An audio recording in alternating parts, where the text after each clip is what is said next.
현재 한국 정치는 그야말로 역대급의 꿀잼 국면에 접어들었다고 합니다. 특히 보수 진영의 상황은 괴멸이라는 표현이 어색하지 않을 정도로 심상치 않습니다.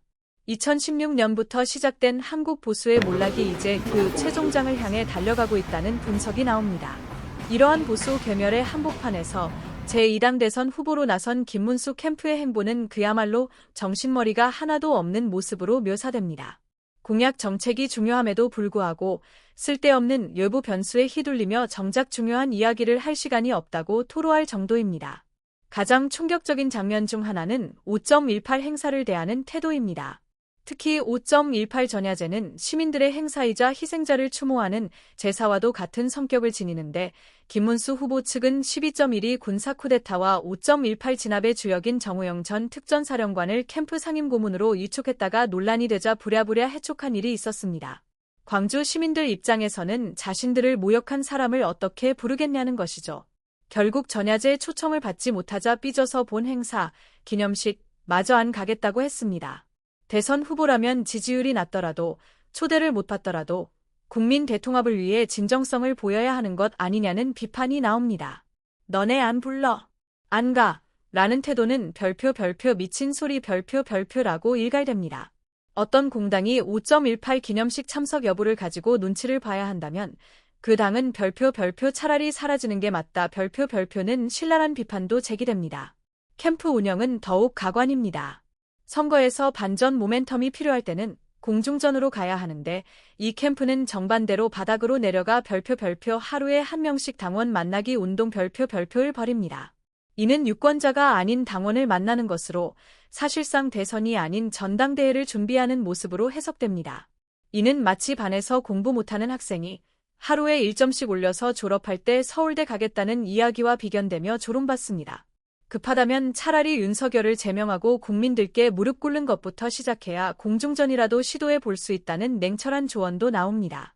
캠프 관리가 안 되는 모습은 유세장에서도 고스란히 드러납니다.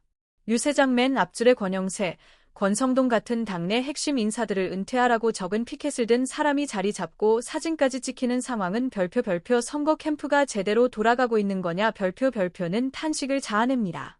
심지어 현직 당협위원장이 대선 후보 유세장에 공식 유세 복장, 빨간 점퍼를 입지 않고 참석하는 있을 수 없는 일까지 벌어집니다.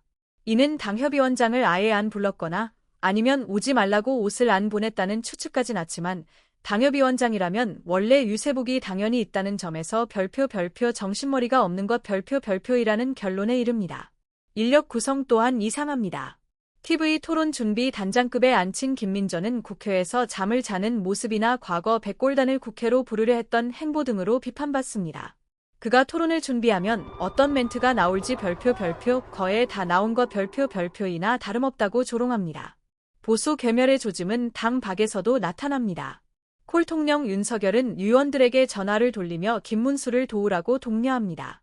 하지만 이는 김문수를 돕기보다는 내가 여기 있다 이놈아. 너네 나 잊어버리지 마라며 자신의 존재감을 과시하고 압박하는 행위로 해석됩니다. 특히 그가 탈당 시사를 했다는 보도는 별표 거짓말 별표이며 그는 누가 하라고 하면 죽어도 안 하고 반대로만 하는 인간으로 당에서 나가달라고 할수록 절대 나가지 않을 것이라고 분석합니다. 심지어 자신의 인생이 끝났으니 이재명이 대신 조선일보를 찢어줄 수도 있지 않을까 생각하며 개입을 더 틀고 있는 것 아니냐는 해석까지 나옵니다. 한편 한동훈은 라방으로 선거운동 중이라며 유튜브 링크를 올리지만 이는 김문수 좋아하는 사람이 아닌 한동훈 좋아하는 사람만 볼 것이며 그마저도 이재명 찍어야 혼이가 산다고 하는 상황에서 무슨 선거운동이냐고 비꼽니다. 라이브 방송에서 필터 성능 체험을 하는 모습은 그의 독특한 정치인 유형을 보여주는 사례로 제시되며 심지어 필터 때문에 움직임이 적다는 필터 괴담까지 덧붙여 조롱합니다. 홍준표는 당을 아예 별표 국민의 침 별표이라고 칭하며 자신은 이미 탈당했다. 마음이 떠났다. 고 선언합니다. 그는 보수의 새 판을 짜야 한다고 주장하며 사실상 민주당을 우회적으로 지원하는 공중전을 벌이고 있다고 분석합니다. 박근혜 계열 인사들이 민주당으로 이동하고 메가바이트 계열의 좌장인 이재호 전 의원이 친명계 인사와 만찬을 하는 등 기득권 보수 세력이 쪼개져서 나가고 있다는 점이 보수 해체의 증거로 제시됩니다. 이렇게 되니 보수 신문인 조선일보조차 공포에 질려 있는 모습입니다. 영남 자민련도 못될 처지라고 한탄하며 이대로 가다가는 민주당이 다 잡아먹어 별표 1.5당 체제 별표가 될까 봐 두려워하고 있다고 분석합니다. 유머러스하게는 조선일보가 먼저 끝날 수도 있다며 김건희 여사가 조선일보를 없애겠다고 했다는 점을 들며 김건희 여사와의 연대를 제안하기도 합니다. 마지막으로 이준석은 10%의 벽을 못 깼는데도 다음 주부터 이준석의 시간이라고 주장하며 막판 스퍼트를 외칩니다. 특히 청년 공약을 비장의 무기라며 발표하지 않고 목숨처럼 숨겨두는 모습은 조롱의 대상이 됩니다. 이는 마치 내 눈에만 보이는 공약 같으며 공약에 뽕을 올릴 수 없는 것 즉 없는 것이나 마찬가지라고 비꼽니다.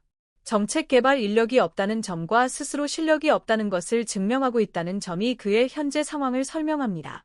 그의 지지자들이 성상납 의혹에 대해 발작 버튼처럼 반응하는 모습도 언급되며 선관위의 유권 해석을 들며 차라리 고소 고발해서 결판을 짓자고 도발합니다. 결론적으로 한국 보수 세력은 지난 10여 년에 걸친 해체 과정이 최종적으로 마무리되는 국면으로 보이며 이는 그들이 국가 부정 세력이 되었다고 시민들이 판단하기 시작했기 때문에 정신머리가 있는 사람들은 그 당에서 도망쳐 나가는 현상으로 설명됩니다. 지금 남은 사람들은 크고 거나 눈치가 없거나 이거 말고는 할 게 없는 사람들이라는 신랄한 평도 나옵니다. 이 모든 상황은 정치권이 사법부의 난동에 맞서 풀파워를 당길 수 있는 기회가 되었다고 분석합니다. 지기현 판사에게는 사법거래를 인정하고 감옥에 가는 것이 오히려 마지막 명예를 지키는 방법이며 국민께 사과하는 것이 낫다고 조언합니다. 사법부 개혁은 돌이킬 수 없는 시간이 되었으며 대법관 수를 늘리거나 헌법재판소가 법원 판결을 검토하도록 하는 방안 등은 이미 20년 전부터 논의되었던 것으로 지금의 필요성에 의해 다시 부상하고 있다고 설명합니다. 각 나라마다 사법 시스템이 다른 만큼 우리나라 현실에 맞게 바꿔야 할 필요성이 있다고 주장합니다.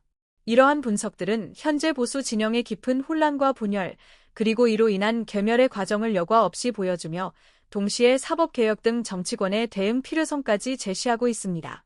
흥미진진한 정치 드라마는 계속되고 있습니다.